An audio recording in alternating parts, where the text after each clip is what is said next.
Okay. Hey, Cody. Hey, Wayne. All right, so this is going to be Strike Suit Zero, which apparently you've got like some familiarity with, but little not a bit. whole lot. Okay. Play a bit of it. Okay, now like I've played the game and I've reviewed it, and like we're playing on my save, so I've basically like unlocked everything. I've got like all the missions, all the ships, and I guess it's my job to convince you that this game does not suck as much as you may initially believe. Since apparently this is my impression, is that you've like done the first couple of missions, these ones over here, but Yes. you're not actually huge on the game just yet. I don't hate it. Okay. Just don't love it. All right, so what is it about this game then that's not making a gigantic impression on you just yet? From what I've played so far, I found it to be kind of repetitive and a little bit drawn out. Okay. I feel like it would be a bit better. I'd enjoy it a little more if I was playing it on a handheld. Okay, why is that? I don't know. It just seems like one of those games, kind of like Dynasty Warriors, where it just kind of lends itself better to Oh, okay. a handheld version. Okay. Now, so we're going to be playing then a little bit ahead. This is like actually the third mission. I Okay. don't want to get like too far into it.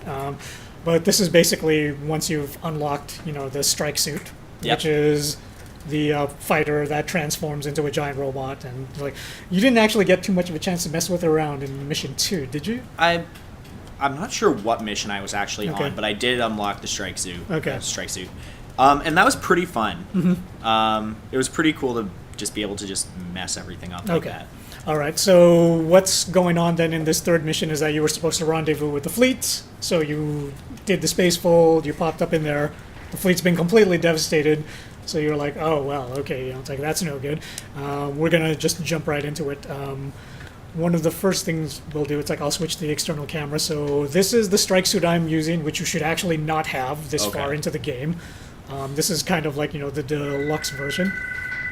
And I can't actually transform just yet because if you look at the top over there where it says thrusters and flux, okay, so this is the way it works. Basically, the giant robot, the strike suit in this game is a special attack. Yeah. So you cannot use it all the time. So what you've got to do is just travel around for a bit and gradually build up your flux meter, or just kill things and build up your flux meter, or even get hit and build up your flux meter. But basically, once you've got enough of it, then all you have to do is hit the X button, and then boom, you can just And transform, there you go, just like you're- that, and there you go. And while you are in your strike suit, you lose flux. No, actually, you don't. Don't you? You don't. You only use you only use up the flux meter once While you you're actually shooting. start shooting Yeah, things. Yeah. that's what So, I'd say. so as long as you transform and you're just hanging out that way, you're actually all right. I'm just going to switch it back to like the cockpit view because I actually prefer playing the space combat stuff from that point of view. But then when I do the giant robot stuff, I actually prefer switching over to third person. I don't know why. That's just the way that I roll. That works a little bit Okay. better like that. But yeah, here we go. All right, so we've just been investigating all of the wreckage. Everybody got devastated. This is terribly sad, yada, yada, yada. Oh, look, an enemy patrol. So now we've got to go and take them on. I'll just target the nearest ones and just end up killing all of them. Now, the thing about the strike suit is that it's enormously unbalanced. I mean, it's a game breaker once you actually get it. It's like, especially It once can you be start pretty upgrading OP. it. Yeah. I mean, it's like, it automatically locks onto things. It's Target like, yeah, everything It and targets kill everything. everything. Yeah, I just, it's like I shoot my little, it's like classic anime, light trails and missiles at it, and it's like it just wipes out everything. There was that entire, it's like combat patrol, which I've basically just wiped out, like, all but one of them. Man, And then I that goes. finally finished off the last, and we're done. That's it. It's like just because I transformed into strike suit mode to, like, kill off the rest. Normally, at this point in the game, you would have to take them on. It's like fighter to fighter, which it's like I like that kind of stuff. It's like I played Wing Commander, I played Colony Wars, all of those games back in the day. So I'm one of those guys that's really, really been starving for a Wing Commander, Colony Wars, X-Wing, Rogue Squadron kind of game. But for years, I just haven't been getting it. But these guys, Born Ready Games, they finally gave us this. I'm pretty happy with it. One of the things that I actually like about the strike suit, which not many people appreciate, especially if you come from old school X-Wing, Colony Wars type things, is it was very, very easy once you started to engage other enemy fighters to get into what people would call turning battles, which is basically like you lock onto your one target, which is like what I've done over here, and then after that you go after the guy, but of course he doesn't want to die, so he starts trying to turn after you, and then you start trying to turn after him, and then basically it just turns into a merry-go-round like this. It does get very frustrating. Where you're just trying to keep the guy in there like that. But basically, once you've got the strike suit, that eliminates the whole turning battle thing because because it just eliminates everything. It's like, yeah, okay, fine, I'll just lock onto all of these guys just like this, just like that, and then let the missiles do the talking, and they're all just gone now. I mean, it's like they really don't stand a chance once you go into the strike suit. So I'll switch back over to the fighter just to make this like a little more sporting, because I mean, I don't want everybody thinking that this game is actually too easy. Yeah, especially when you first start out. There's a bit of a learning curve when it comes to the controls, I found. It seemed like... Like, do you yourself actually have much experience with, like, Colony Wars and Rogue Squadron and games like that? Okay, see, because, like, for me, I guess in that sense, I had a somewhat unfair advantage because I've really been into those games. So once I jumped into this, it was just like, oh, I know all these controls, I know these conventions. So I know that some people have actually complained that they found the game pretty challenging, but I think that for veterans of the genre, they'll probably say that the game is fair in its difficulty. Nobody is actually going to say that this game is easy, because it's not. I mean, it's like, even just here, like, I just got into a classic turning battle with that dude over there. But it's I've liked the way that they've balanced this game. Like, one of the other things which maybe people who aren't familiar with this genre won't know about is, and I guess this is actually true of almost any video game that you play, like, some of the absolute worst missions are escorts. Yeah. And it's like nobody likes escort missions because normally what happens is you can't really do anything because you've got to babysit. Exactly. What you're supposed to be escorting, and if you take your eye off of them for even a second, or you sneeze, or you just breathe wrong, suddenly they just die, and it's like, what? That's it? The mission's over. I have to start all over again. And this game actually isn't like that. The ships that you have to escort, and apparently this was an issue in the original PC version, but they've tweaked it for the console version. They've actually got like a fair amount of armor. So they can take the hits, which means that it is actually okay for you to break away from them and chase after fighters and blow a few of those things up. Yeah, without having to worry that when you turn around, it's like it's all over. So I do like the fact that they've tweaked the armor on your escort guys just enough so that you don't feel like you have to sit by the ship the entire time, and you can actually get into the dogfighting, which is like really. That's what it's all about. Yeah, that's what it's all about with this game. Even now, it's like, oh, okay, yeah, this is so much easier with the strike suit. Now the mission has gotten to the point where your ship, the ship that you're escorting, is now under attack by missiles and all that. Which normally, when you're playing with the fighter, you've got to just chase after the missiles and just it's like hope to God that they don't hit your target and just do tons and tons of damage. But with the strike suit, or at least with the strike suit that I'm using right now. All I have to do is find the missiles wherever they are, and basically just lock onto them, and it's just over. They're gone. Yeah. Oh, there they are, right there.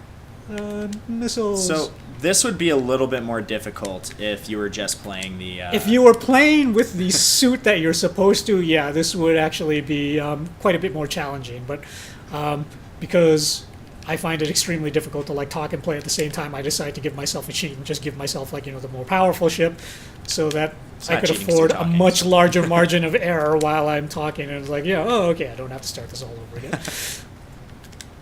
But I do like the fact that, like any good, Star Combat Simulator game, the missions get more and more hectic as you get later on. I mean, it's like, they start throwing objectives at you, which are dynamic and constantly changing as you get into it. So it's not just like, you intercept the fighter squadron and then, it's like, that's it, the mission is over. And you're like, oh, that's it. It's like stuff happens. Capital ships start jumping in. You think that you're only supposed to take out a small convoy. All of a sudden, a carrier shows up. For guys that, it's like, who always wondered what it was like, basically for guys that never got a chance to play this sort of game, but have watched Battlestar Galactica and those other those other shows, and wondered what it was like to jump into a Viper. It's like, this is it. I mean, it's like, this is Star Combat. You're in there, you're in space, you've got missiles, you've got guns. You get into dogfights with all kinds of things. It's like they mix it up so it's not just fighters. You're taking on corvettes. You're taking on cruisers, you're taking on capital ships, you're taking on big star bases. it's a short game in that you're not going to be playing this for 30 hours. Yeah, I exactly. think you can probably wrap this up in about 10 or so. But it's like during that 10 hours, they managed to go over every major starship combat trope that you would want in a game like this, and they do it in just such a way that you feel like you earned those victories. I mean, it's like this is not a pushover game by any stretch of the imagination. So, and that was my big issue with the bit I've played, was that it was very much go here, fight these people, go there, fight these people, mission's over. yeah. And it's good to hear that it's not just that. I mean, the first two missions are basically tutorial missions. Yeah, exactly. Once with this third mission, they start getting into it. The challenge goes up considerably. I'm actually curious to see how many people won't get past it on their first mission if they're not familiar with this genre. And then, once you start getting into the later missions, it gets really, really hectic trying to keep up with everything that's going on. It's And like you've really got to multitask. Does that change the feel of the game? Yes, it does, because now you're starting to make judgment calls where you're going to have to pick very carefully the kind of weapon loadout that you want, because if you don't load up on enough missiles and then all of a sudden you find that a capital ship unexpectedly pops up and you've got to take that thing down and you don't really have ship killer missiles, you can still take it down. It's just that it's going to be a lot harder. I mean, that's one of the nice things about this game, is that they never fix it so that you're completely doomed just because you don't have the right armament loadout, but that will change how much challenge you experience on that level, based on what you do. And then once you start unlocking other ships, then you'll be in situations where it's like, I know that the primary mission is taking out capital ships, so I probably want the bomber, but there's a ton of fighters, and as a bomber, you're kind of, you're a lot more vulnerable to that sort of thing. So it's like, again, you've got to decide whether or not it's really worth it to just stick with the bomber or decide to go with an interceptor, so that you don't just get ripped to pieces as you're making your run towards the capital ship. But then, of course, once you fight the capital ship and you've killed off all of the fighters, it's going to be a lot harder to take that cap ship down because you don't have the ship-killing missiles at your disposal. So there's a lot more strategy. There is a ton of strategy in this game. The kind of ship and the kind of loadout that you have are radically going to alter the feel of the missions. So let's At first glance, it just seems like one of those games that all right, let's go in, shoot some things, play for 20 minutes, and then that's it. Yeah, I mean, it's depending on how you play this game, and it's like how well you want to do, because there are performance ratings at the end of the mission. You can finish the game in maybe 10 minutes a mission if you know what you're doing in 10 minutes, or if you really don't know what's going on, or you foolishly chose a more difficult loadout for yourself. It can take upwards of half an hour per mission. So it's your mileage will vary. Oh, bumping into it. What am I bumping into? Oh, I'm bumping into the one of the Corvettes. So it's but yeah, fortunately, because I've got the overpowered strike suit, it's this guy is basically doomed.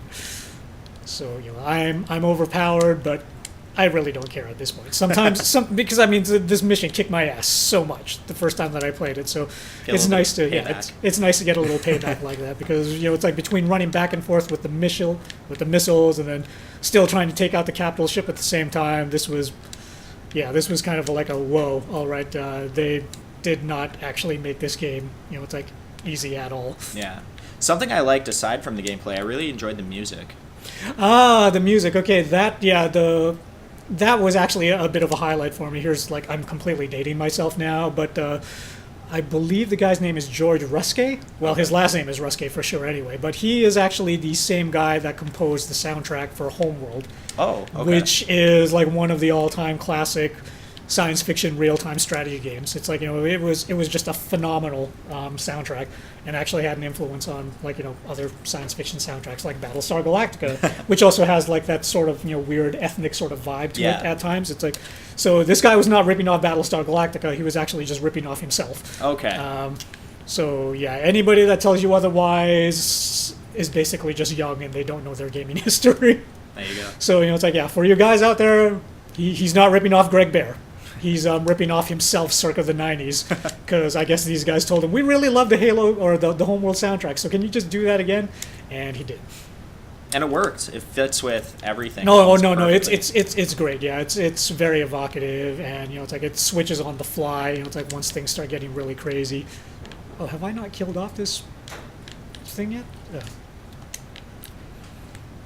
But yeah, that is Strike Suit Zero, which is I don't know what you're going to think of it once you actually play through the game, but it is a game that I enjoyed, and I will say to anybody that's been jonesing for some Rogue Squadron or Colony Wars or Wing Commander, or X-Wing, you really don't have much of a choice. It's like, just go out and get this game. It will make you happy.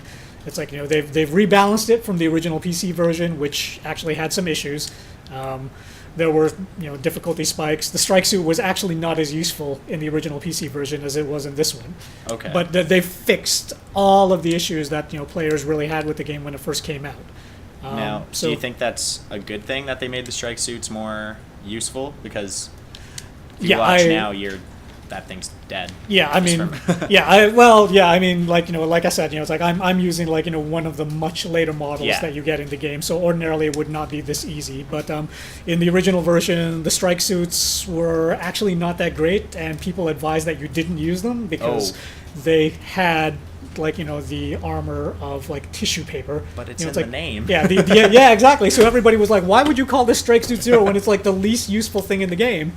But now it's actually useful. Yeah, so yes, the game is fixed. It's like the PS4 and the Xbox One version is definitely the one to get because you get all the DLC from the original PC release. It's like it performs rock solid. I mean, you guys can see the video here. It's like the frame rate is smooth.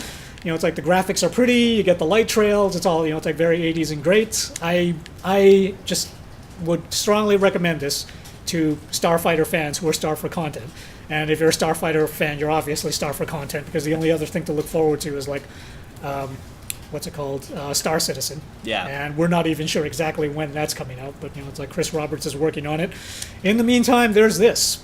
So it's like, yes, it is a game. It is good. If you like Starfighter simulations, I recommend that you get this. If you like giant mech suits. And yeah, who doesn't? So Exactly. yeah, I think oh man, okay, I've talked on way too much about this game, so yeah, we'd better cut it short. I just went on and on. All right, so that's it. Just stop watching. Just go and buy this. Born Ready needs your money because if they don't get it, they're not going to make more of these, and I want a sequel. And so buy the game, damn it. You've done your job on convincing me. Yeah, all right. So there we go. Strike Suit Zero Director's Cut, available on the Xbox One and the PS4.